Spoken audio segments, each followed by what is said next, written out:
Hey folks, John here from A's for Alcoholic again. Today's conversation is with Austin Archer. He goes by Your Pal Archer on Instagram and TikTok. He is a performer, writer, musician, choreographer, all of the above and so much more.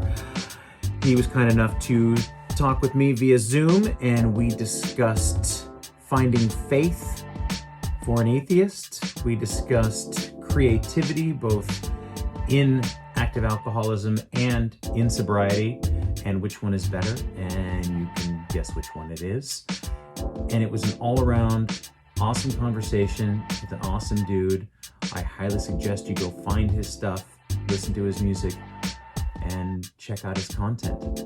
Austin Archer. So without further ado, here is my conversation with Austin Archer. So Austin, thank you very much for doing this. I really appreciate your time.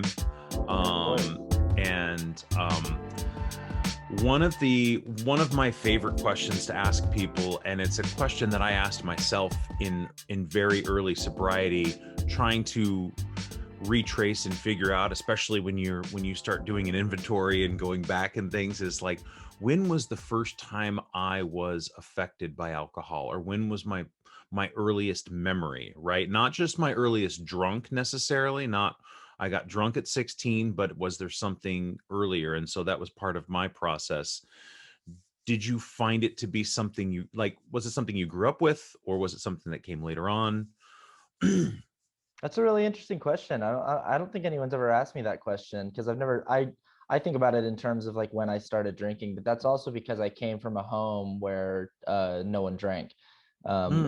I have my story's a little bit different than a lot of people that I hear in the rooms, just because a lot of people that I hear that I talk to grew up with alcoholics in the home, or had alcoholic aunts and uncles, or just a whole family full of family events where everyone was getting drunk. And I grew up Mormon in Utah, and nobody drank. Nobody in my neighborhood drank. None of my friends drank. Like I didn't have friends who drank or used drugs till high school, and they were sort of the outliers of the group. They were sort of like the rebels of the group. The majority of my group, my friend group, didn't do drugs or drink, and I thought I was going to go through my whole life not ever doing it. I think the earliest I can ever even remember, like, realizing that it was a thing that people did, is like when I was a kid, my brother got busted. He was a student body officer at the high school that we went to, and that he was in at the time. I was like in elementary school, and over the summer he was on a cruise, and he was like with this group, and he was found drinking and underage on the cruise ship, and it was like a big scandal at the school, and they wanted him to be stripped of his student. He was the student body president. They wanted to like have him stripped of his title, and my parents were like, well, what about all the football players that drink and stuff? Like what is, and also it was during the summer, not at a school event. Like, what is this? But since we were in Utah, it was a big scandalous thing. And I think that sticks out to me as like the first time that I was like, oh, my brother drank beer and he got in trouble and it's a bad thing. But I didn't. You didn't grow up with it. No. So I was born and raised in Las Vegas, Nevada. And what is unique about that place in the Mormon faith is it has the largest population of Mormons outside of Utah. Isn't it wild? Yes. You tell people that and they don't believe you. You're like, of all places. And there was the big church up on the hill. Like, we all saw it, you could see it from certain parts. And I remember a lot of the Mormon kids, and one of the jokes was they wouldn't ever get, we'd like, go to McDonald's for lunch, and they wouldn't get Coca-Cola because they weren't allowed to have caffeine. And it was like a joke because they must be Mormon. They're drinking the orange soda or something like that. Yeah. And so, but it was always it was definitely something that I grew up with peripherally, because it was like they were the good kids and we were just kind of the degenerates, right? Yeah. Of Las Uh-huh. Vegas. Yeah. But it's just an interesting fact about Las Vegas, about Mormonism, and it's very, very strange. Mormons adhere to that shit. Like Mormons really take their dogma and their rules seriously. And there's a lot of religions that have rules that are just sort of, they almost function more like they would in a 12-step program, where it's like, it's a suggestion. You should go to Mhm. confession or something if you need to, but you don't need to be a Catholic in good standing. Show up on Christmas and Easter and like you're good. Mormons are not like that. Mormons really do it. They really, Yeah. you follow the rules. So was the rule following of Mormonism growing up in Utah, was your like first drinking, was it a backlash to that? Was there a certain level of rebellion? How did your drinking career start in Boy, it such was a definitely dramatic. It was it's like I had decided in my heart and head that I was never going to have a drop of alcohol in my life, and I really liked that idea that I was going to go through my whole life without ever drinking or using. And I went to a year of college, and this was before the church changed the rule on when they send young men out on missions. They changed it to 18 because what was happening was too many of the young men were having the experience that I had. They were going to college for a year, and all it took was that 1 year away from home to be like, oops, I don't actually think I think this stuff. And so that's what happened to me. wow. And I was supposed to go on my mission when I was 19 after my first year of college. And in that first year, I had this massive tectonic shift of how I viewed the world, and perspective shift. And I wound up, I was hanging out with a lot of kids who were drinking and smoking weed and stuff. Like, it was very collegey, but I would go to these parties and stay sober. But I was like in this environment, and what I noticed is like all of these people that I was hanging out with, a lot of them were like really good people, like I felt very connected to them and I liked them. And that was very weird for me as a Mormon kid to be like, I feel very comfortable in this environment. And that sort of started my questioning of whether or not I was truly a believer of the Mormon Church. And I stepped away kind of as an experimental thing. And it wasn't long after I decided to stop going to weekly church meetings, and try some other things, that I was at this party. We were in Washington, D.C. I was a theater major, and we were performing a play at the Kennedy Center, and we were staying at the Watergate.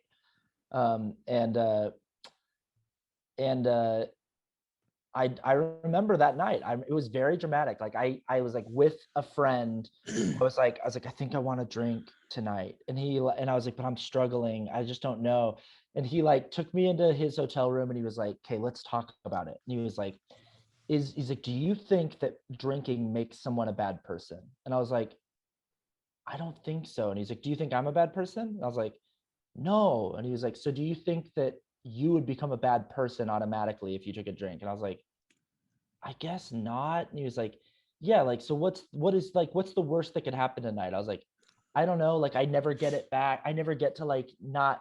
And he was like, okay, so the worst thing that happens is you have a new experience. And I was like, yeah, I guess, And anyway, went out, and my first shot was sour apple rum, and made me gag like crazy. I was so shocked at the burn, and like I wasn't ready for like how much it was going to feel like I drank fire. And I got shit faced that night, the very first night, and I never had a moderate phase of drinking. I Hmm.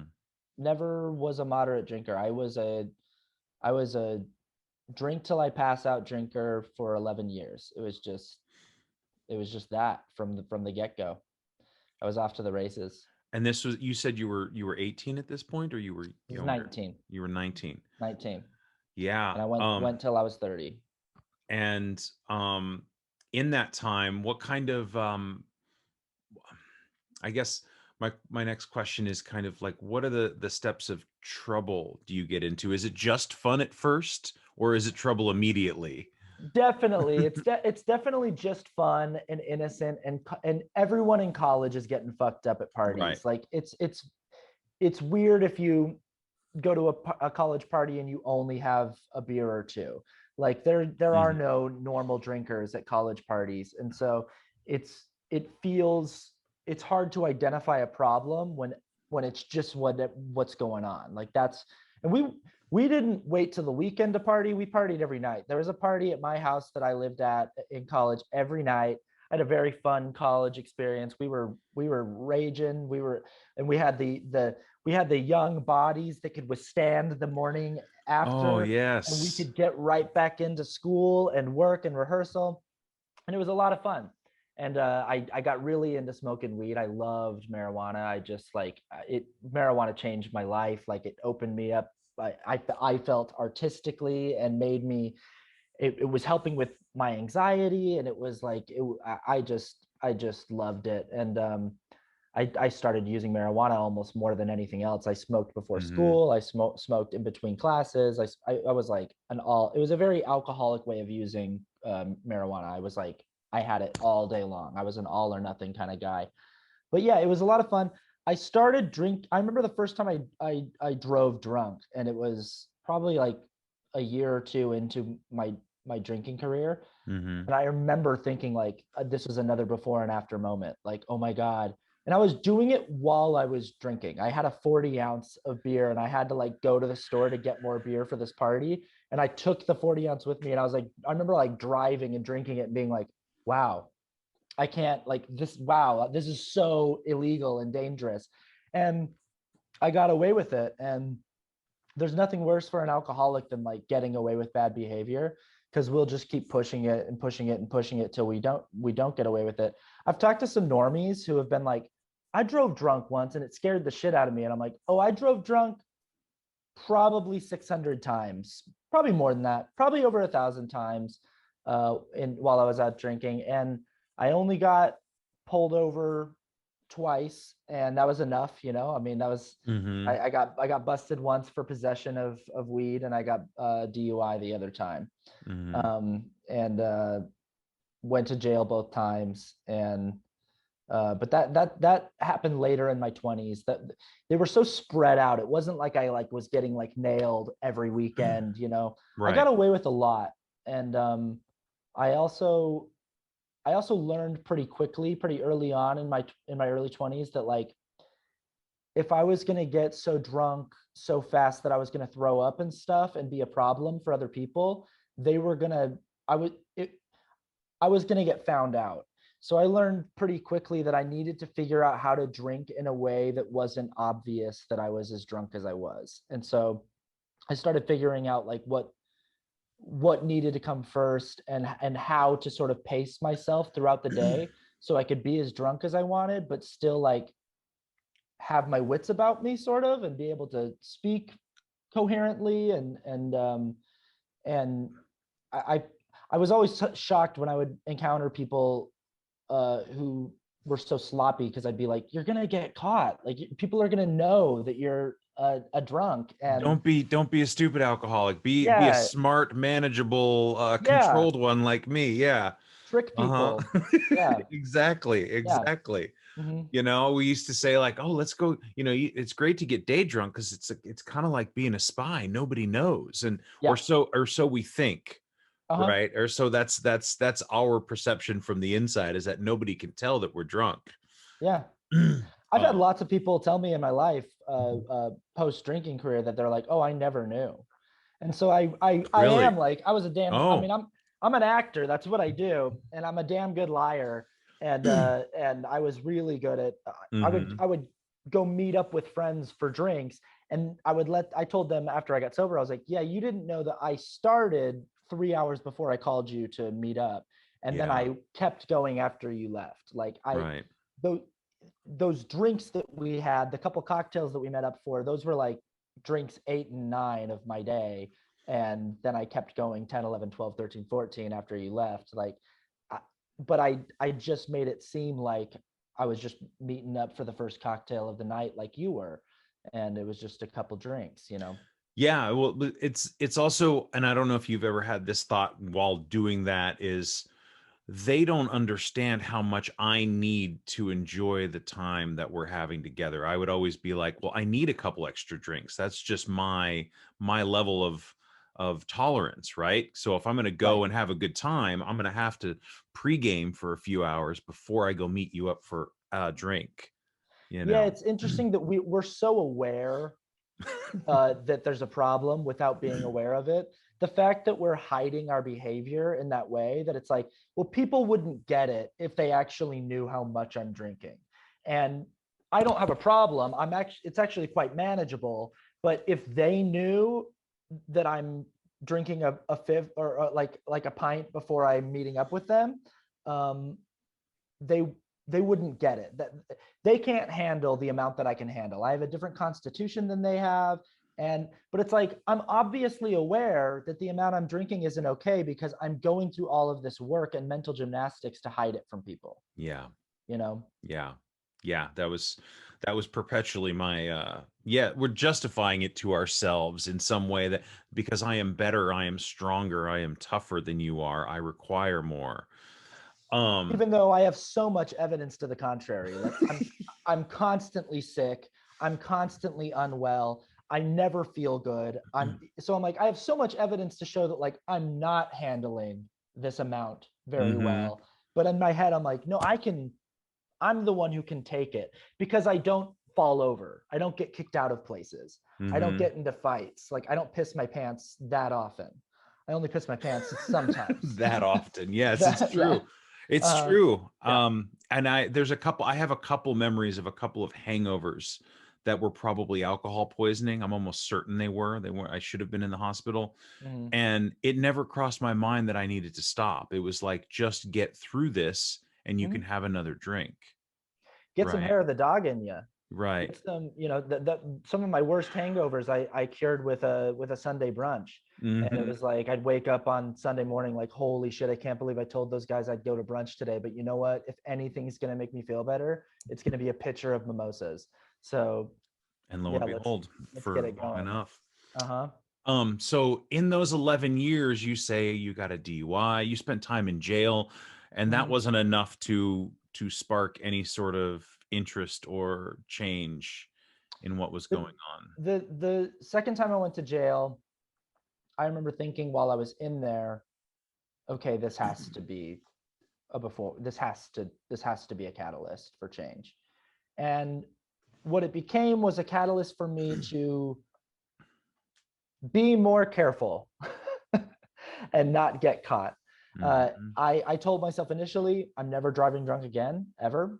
And I probably kept that up for about 6 months and then went back to driving drunk. And when I would drive drunk, I just needed to make sure that I wasn't, that I had this rule called the two rules rule, which is you're never allowed to break two rules at once while you're driving. Wow. So if you're ever driving drunk, you're already breaking one rule, which means you cannot break any other rules. So it was like high alert.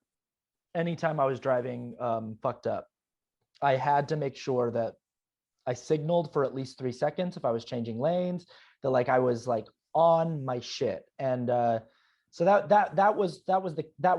what I thought after going to jail for the second time was I need to be more careful. Not okay, I got to do whatever I need to do to make sure I'm not back here ever again, because they do this thing. I did a Prime for Life course. I was offered AA and I didn't want to go to AA because I was afraid that it would work and I wasn't ready to stop. And so I did a Prime for Life course instead, and they And what made is us that? tally up. It's just like it's an alternative that the court offers in certain Okay. states.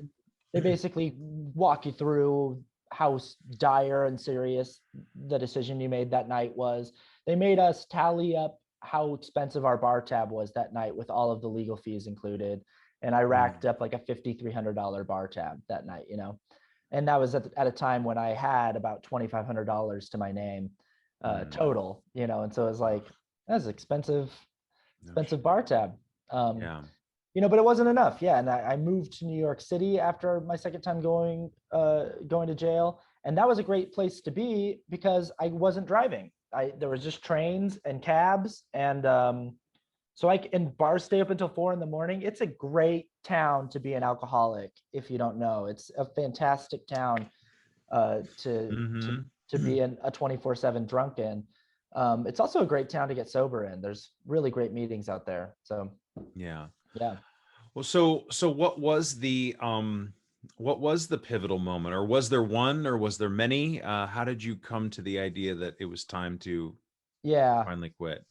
Many over many years, many moments that should have been the moment that weren't.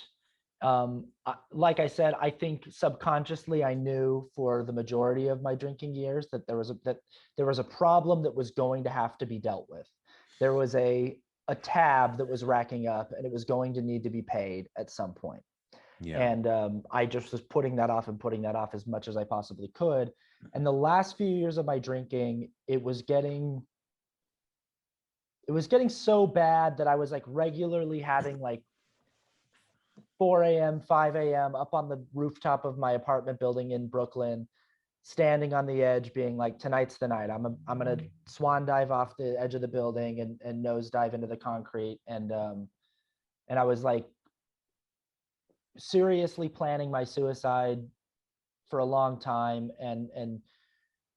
And I was getting saved regularly by something I didn't recognize. I didn't know what it was, but I kind of thought I was going crazy. I would be up on the rooftop and this voice would like emerge out of like my solar plexus, and it would be like, hey man, how about you go back inside and just lie down? Like, and then I would go back downstairs, and it would be like, walk into the bathroom, please, for me, would you? And it would like look in the mirror, and it would be like, hey, I just want you to let you know I love you, and I'm really happy that you stepped off that roof. And it was this voice that was like coming out of me that wasn't me. And I was so confused and thought I was going crazy, but I was kind of grabbing onto it for dear life because it was that or jump off the building. And I recognize it now as like what I define as my higher self or higher energy, source energy, higher power, God, whatever people want to call it. But yeah, I wanted to get sober for the last couple years of my drinking really, really bad. And I kept just telling myself, that's it. I would wake up every morning and I would go, okay, we're officially done. That's it. And I would be able to put together sometimes 2 days. A lot of times I would be drinking by 5 on a day that I would wake up and say, that's it, we're done. But sometimes I'd be able to put together 48 hours and feel like that was enough time to sort of detox.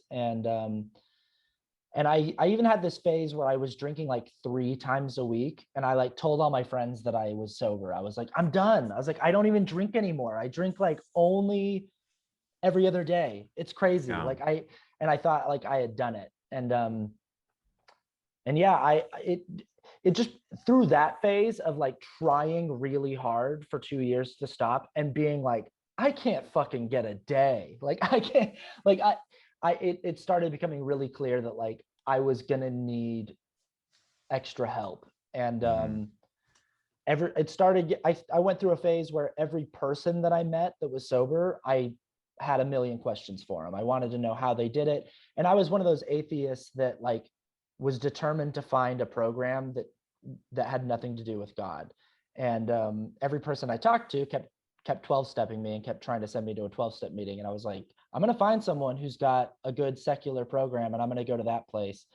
And I met this girl on Tinder who I still talk to all the time. I call her every time I have a birthday.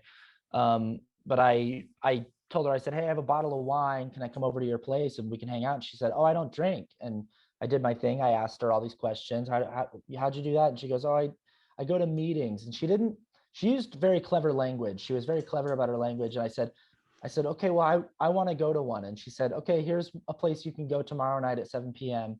I thought she was going to be there. I thought we were going to go on a date to this meeting. I showed up and it was a stag meeting called PAX on the Lower East Side of Manhattan, and all dudes. And I walked in and I saw all the signs on the wall and everything, and I was like, oh, she sent me to AA. And I was like pretty mad initially. And I sat down, and like 5 minutes into the meeting, I was just like, a puddle. I was just like bawling my eyes out, and was just so incredibly clear that this is where I belonged. And I didn't like that. I didn't want to be a part of this group. And I was so bummed out that like now I had to do this, because I just was like, well, I can't lie to myself anymore. Like I know that this is my way out. And the only way I can avoid it is by just burying my, and like once I know something, once I really know something on a spiritual level, it's really hard for me to like trick myself out of knowing it.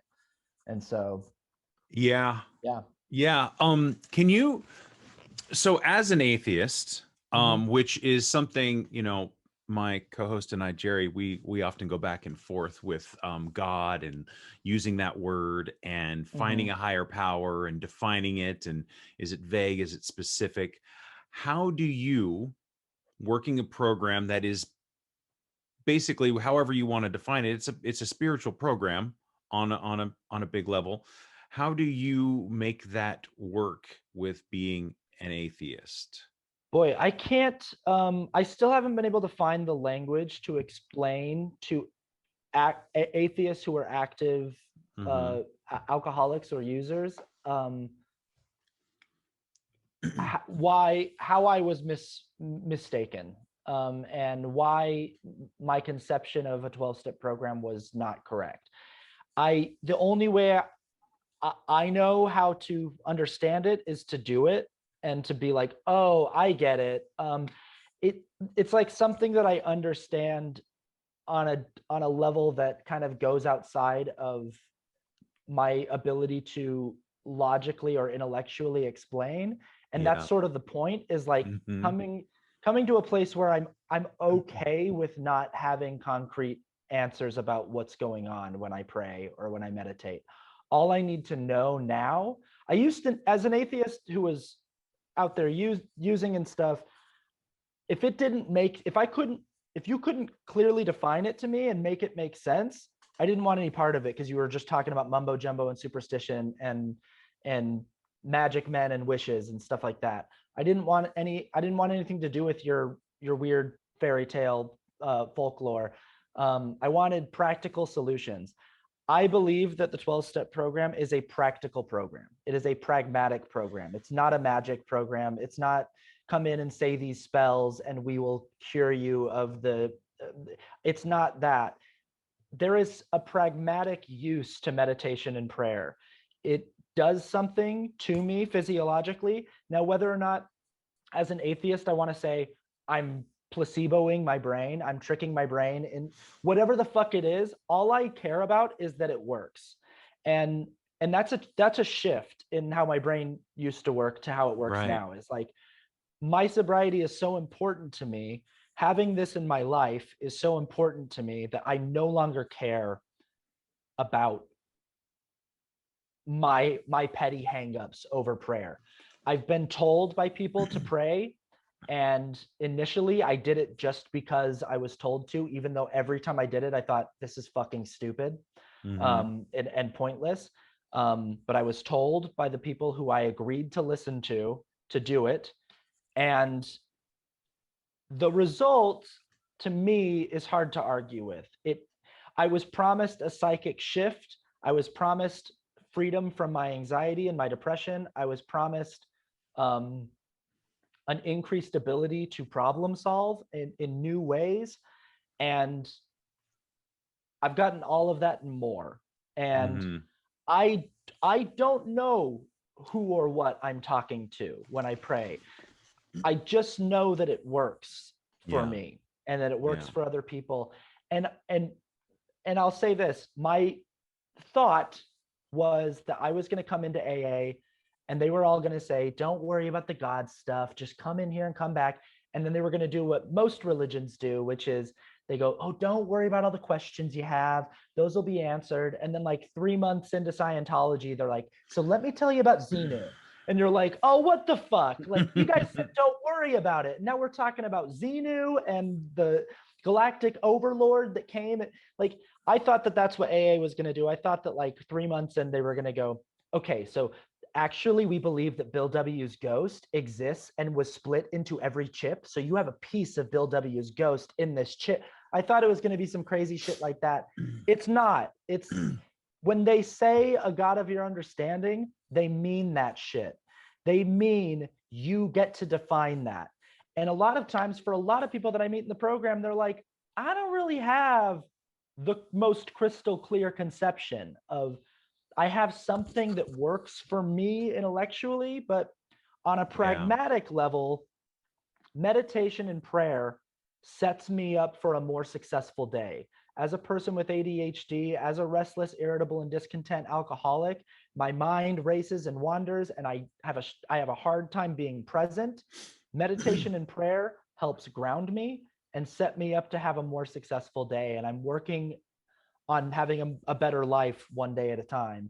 And those things, I see them as very practical tools. I don't see them as me asking for help from a magic sky wizard, and because I ask in a particular way, he grants my wish. Like, I don't see it like that.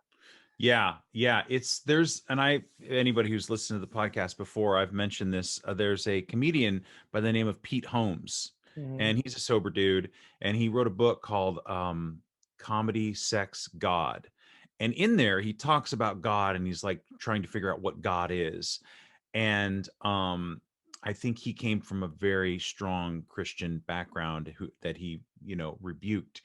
But he's like, his understanding was God is a metaphor, and a metaphor for what we don't know. So that's why we use that word. Yes. And so that word scares a lot of people because it has been made to scare a lot of people, right? Yes. Both in religion and abused. outside of it's been abused. Mm-hmm. And so it's literally just a word, a piece of language so that you and I can talk about this thing that we don't understand, right? Yep. And that's all we're doing here is going, I don't really understand it. It's this weird, vague concept, but like you said, it works for you. And I love that it's a pragmatic program that you're like, it does something for me. I don't care anymore how it works. It works. It's just, if you have a sickness, if you're sick with something that's killing you, that's going to kill you, and you want to stay alive, and someone comes to you and they say, drink this potion, it'll make you better, and you go, what's in it? And they go, just, it'll make you better.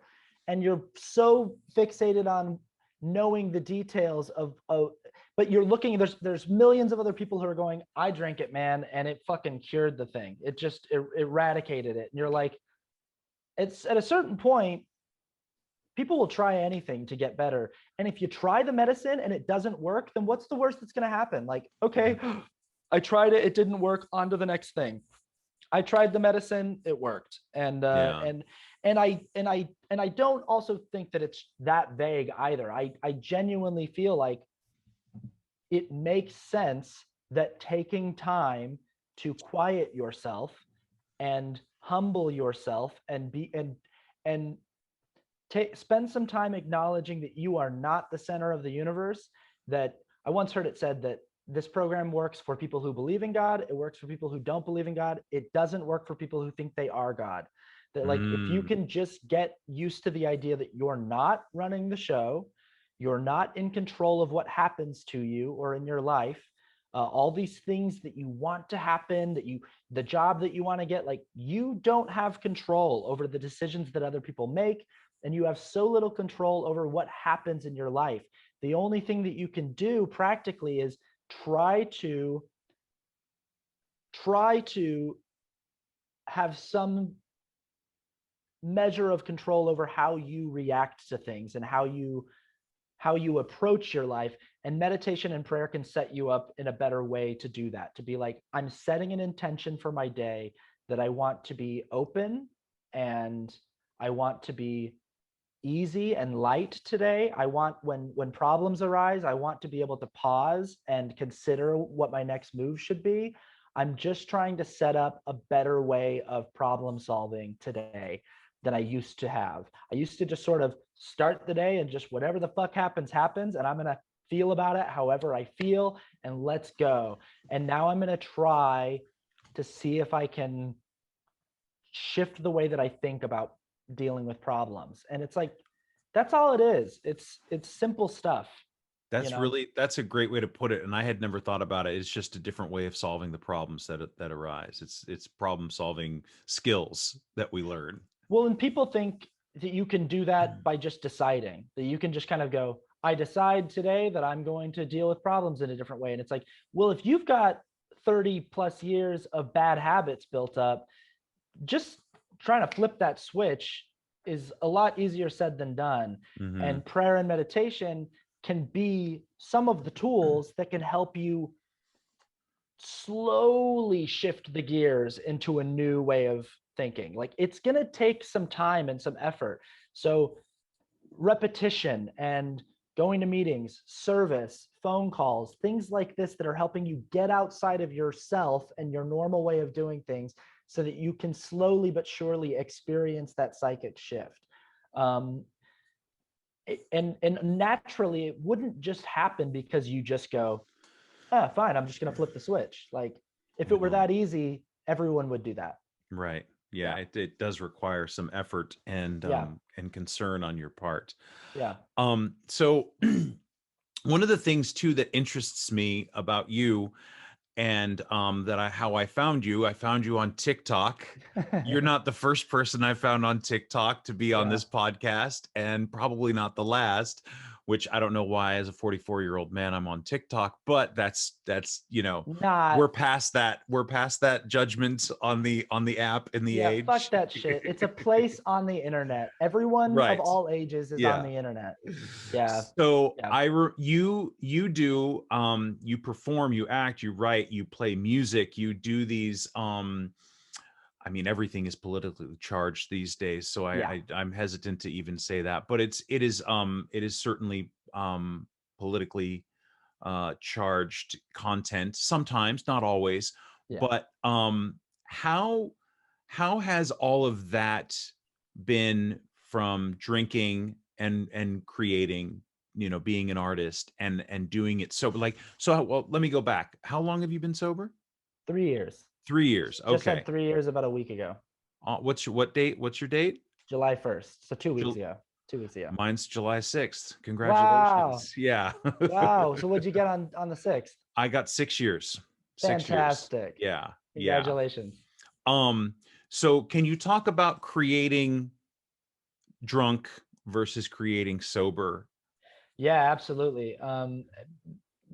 There's a thing that a lot of alcoholics and drug addicts think, that they think that their booze and their drugs is the thing that makes them creative, that the place that they are the most open and free and creative from is when they're drinking. And you'll hear this from countless people that are like, I would love to stop, but I'm a writer and I need scotch to write. Like, I sit down with a glass of scotch or a glass of whiskey, I sit down with a bottle of wine, and by the time that thing's finished, I'm a writing machine. Like, I'm open and I'm flowing. And hey, there may be something to that you're in a space where you're less inhibited and you're, but my experience, because I was the exact same way, I thought that was my magic juice that made me the artist that I was. My experience, and I've talked to lots of other artists in sobriety who feel the same way, and I feel like I have lots of evidence to support this, is that I have thrived creatively in sobriety.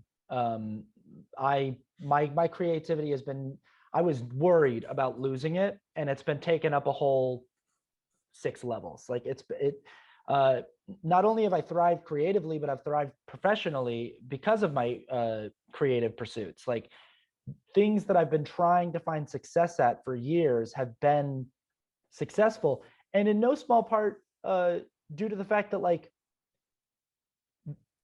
they're better. Like, I'm putting more attention into the detail of things. Like, I look at stuff that I was making while I was drinking, and it's lazy. Like, the music that I was putting out was lazy. I couldn't be bothered to go beyond a certain level of effort for things that I seemingly really wanted. I really wanted to be a successful musician. I started a channel in 2015 making internet videos, like making sketches, kind of like I do on TikTok now.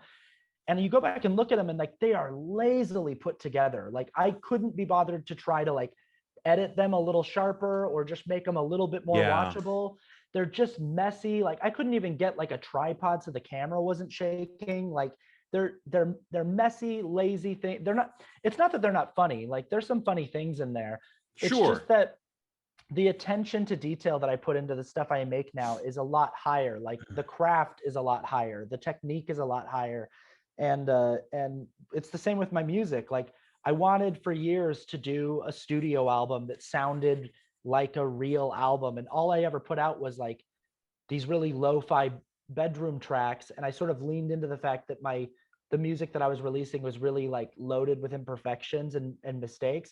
And there's a certain charm to that. There's a certain texture to the music that I used to release that I still really like. But like I couldn't put out the kind of music I wanted to put out because I couldn't put in the time and the effort that was necessary. I couldn't stay sober long enough to like put in the actual time that was necessary to create the kind of stuff I wanted to make. And creatively, I just feel like I'm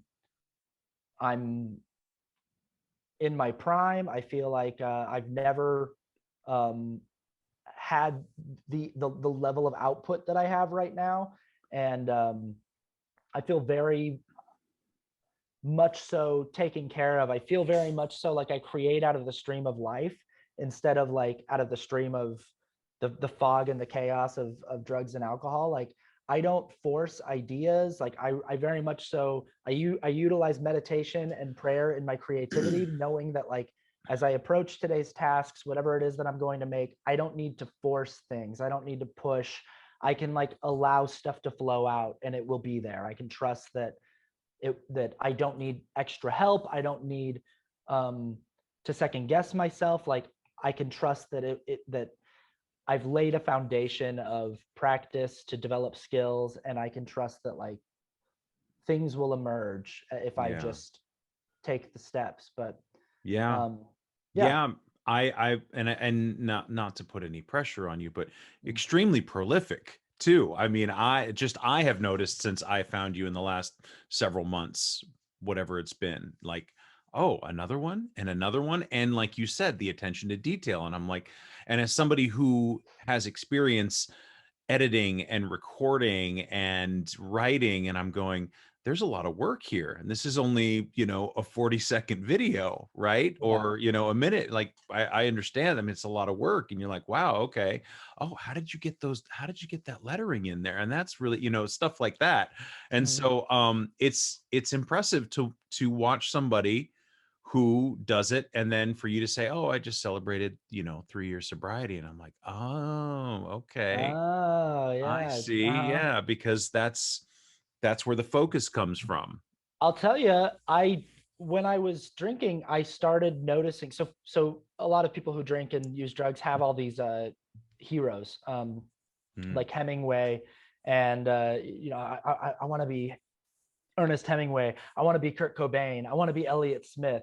I want to like make art out of this tortured place where which is so funny. All of our heroes are people who killed themselves or died very young.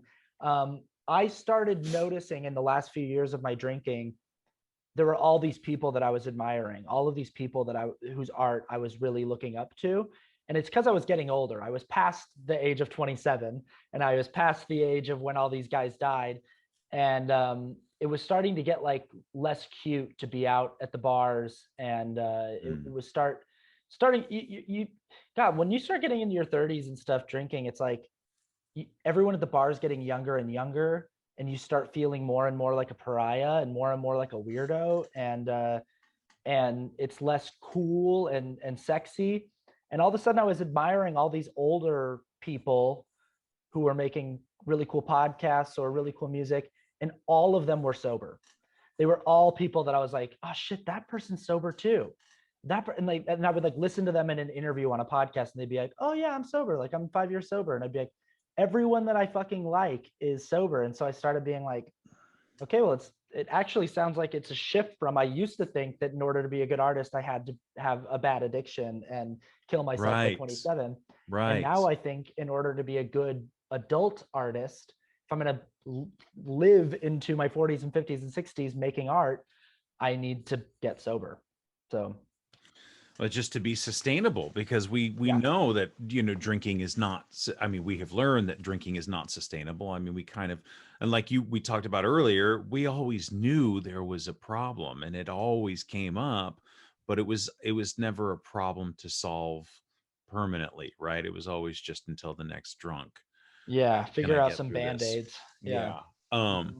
But yeah, it's just I always love to hear other people who create, you know, for a living, who do it, you know, professionally and do it a lot and really love it. Like that sobriety is what gave me the the inspiration to continue, because and also you're right. Like I look at stuff that I did and I'm going, that's terrible, John. I mean, some of it's entertaining, right? But you're like, this could have been so sharp and you just were too busy getting drunk. And so to see the stuff that you do now. I made videos drunk and put them out.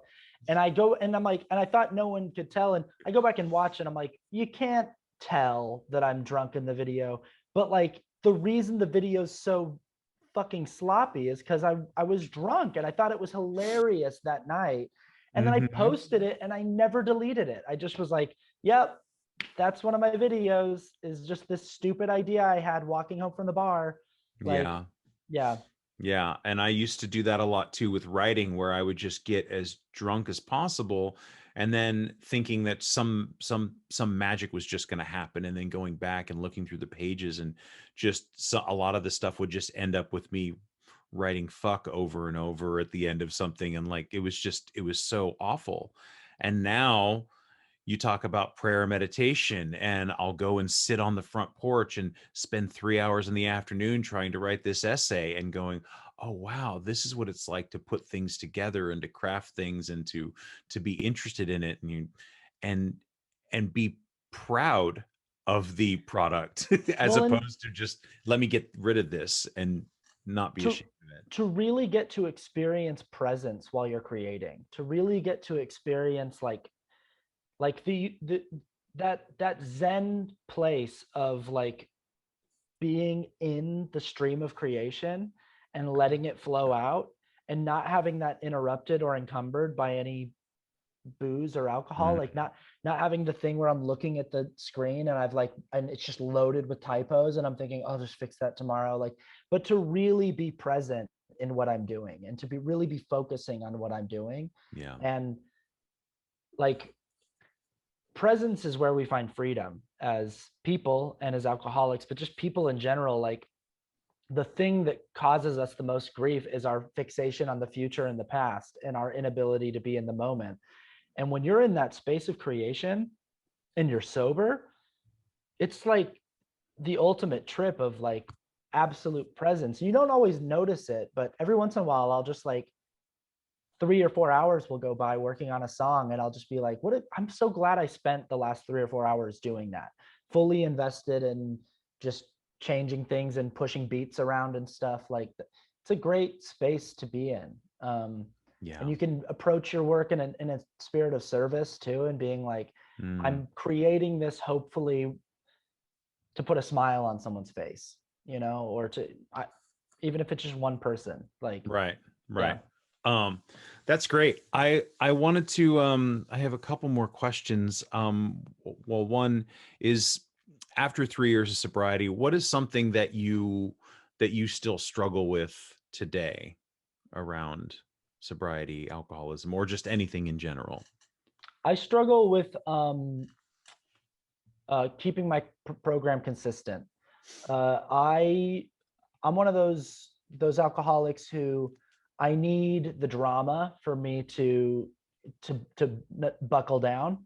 So Hmm. I will kind of subconsciously or consciously step back from my program for days at a time in order to like feel some like agitation and some like hopefully I like snap at someone or I like yell at someone or tell someone to fuck off, and then I'm like, okay, I need the drama for me to be like, okay, we're too close to the edge. Let's go back. Let's get into some meetings. Let's make some phone calls. And I wish that I didn't need that. I wish that I could just know that I'm better off when I'm just working a consistent daily program. Yeah. And so I really struggle with consistency. I'm a firm believer that you're always moving further away from or closer to a drink. And a drink might be 4 miles away and I'm only taking baby steps toward it. So it still feels very far away. But I do believe that my behavior is always pushing me in one direction or another. Mm-hmm. And I know when I'm working a consistent daily program that I'm moving further away from a drink, and I want to be moving further away and putting as much distance between me and a drink as possible, because I haven't had a day in the last 3 years where I was in the store and I saw the alcohol aisle and I was like, oh my God, today's the day. I think to get to that day, I need to take a lot of baby steps in the wrong direction. And it would take it would probably take several weeks, maybe months of me not going to meetings and like not picking up the phone and not engaging in service, not meditating and praying. But like, I can feel that within the first couple of days of not working my program. And I kind of like to push the limits of that sometimes. Got it. Yeah. And so what would you say to somebody who's listening to this, who's like, well, it's not for me, or maybe that guy's full of shit, or, what kind of advice would you give to somebody who is like, maybe I need to get sober or I'm drinking too much? Someone asked me once, do you think AA is the only way for people to get sober? And I said, no. I said, I'm sure I've met people who have done it other ways. And I know that there are other groups. I just know that it's the only thing that got me sober. It's the only thing that worked for me. And I tried a lot of different things, and I can't speak for anyone else other than myself. And I would also say this to people, because I've also heard people who go, yeah, like my uncle tried that. It didn't work for him. Or, I did that a few years back. It didn't work.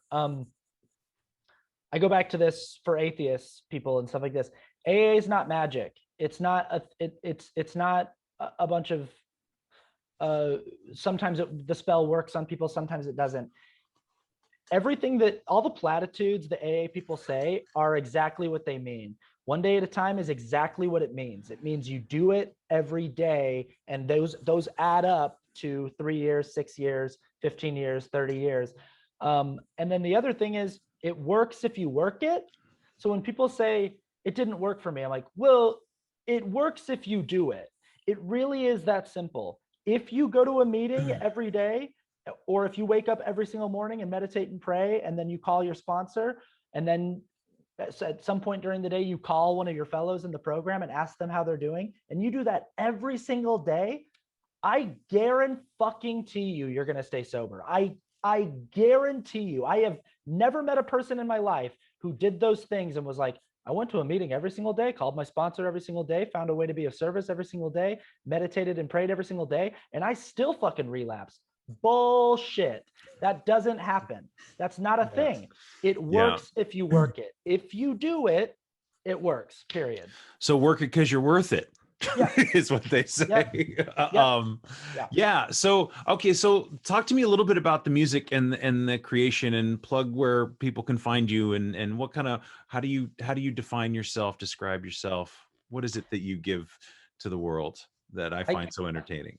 I guess I used to be all these multi-hyphenate: director, choreographer, actor, writer, musician, singer, songwriter. It's too many things. And I like content creator. Even though most people associate content creator with just someone who makes videos for YouTube or something, I think content creator is like, is a much more all-encompassing thing. And also like artist, sure. Just person who makes art, or in my case, a lot of what I make is just content. But people can find my music on Apple Music or Spotify, Austin Archer. I've got lots of albums on there. I've got music for sale on Bandcamp, austinarchermusic.bandcamp.com.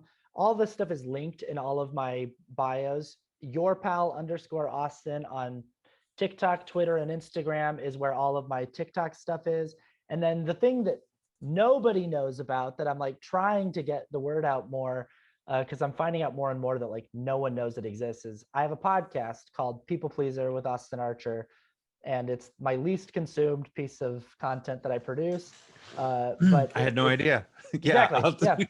Nobody knows that it exists. In fact, I made a video right before you and I got on the phone about how nobody knows that my podcast exists. And yeah, it's called People Pleaser. It's not even a new podcast. I just posted episode 81 this morning. It's been around for about a year and a half. Talk a lot about sobriety and recovery on that podcast, but also a lot about other things too. So, Okay. People Pleaser. Yeah. Well, Austin, thank you so much, man. It was great to meet you and hear your story. And yeah, thank you so much. I appreciate it. This was very fun. I really appreciate it. Cool. Thanks again for listening. Our music, as always, is by Neglect. You can find more of his stuff at neglect.bandcamp.com. And you can find us on all social media platforms that matter: Instagram, Facebook, and Twitter. And you can reach us at aisforalcoholic@gmail.com. Talk to you later. Yeah.